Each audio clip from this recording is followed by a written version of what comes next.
It feels amazing to be back. You know, it definitely took a long time, but I'm happy it took this long because I actually feel as excited as I did the first time I came out, and I think that's important.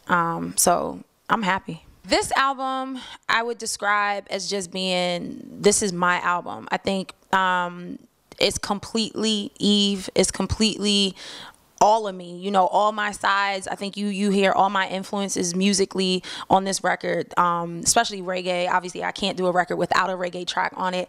But I think, you know, ultimately, you're definitely getting an insight as to who I am as a woman, an artist, as a person right now from this record. The next single is called Eve, and I can't wait. The video, we shot the video in London, and it's real stripped back though. It's literally tank top jeans walking through the streets of London, like, and that's one of my favorite tracks. I think if any track on this album was me, that's it for sure.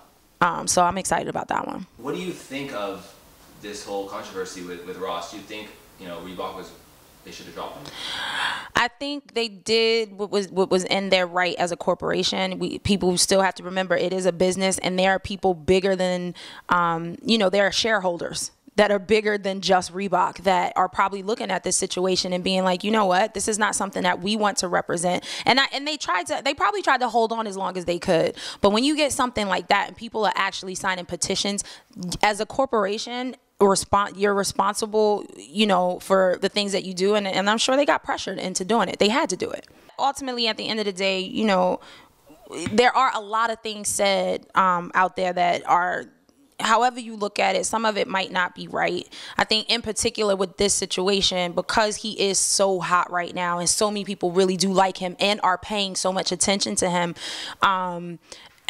you know, obviously those lyrics, I'm sure he didn't mean it in the way that people think. It was a wordplay more than anything. I'm sure it was. But at the same time, you know, I don't think people should have to veto themselves anyway as an artist. But yeah, there is, in my opinion, there's some responsibility in some ways with certain things that you say. As a woman, I'm like, whoa, I'm definitely not partying with, like, you know, it just makes you think in a different way. Yes, I'm not offended in a sense that I feel like like I said, I feel like it's wordplay. But at the same time, it does make you think twice about, like, but what do you mean? Like, are you that dude? Like, you know, it's not okay.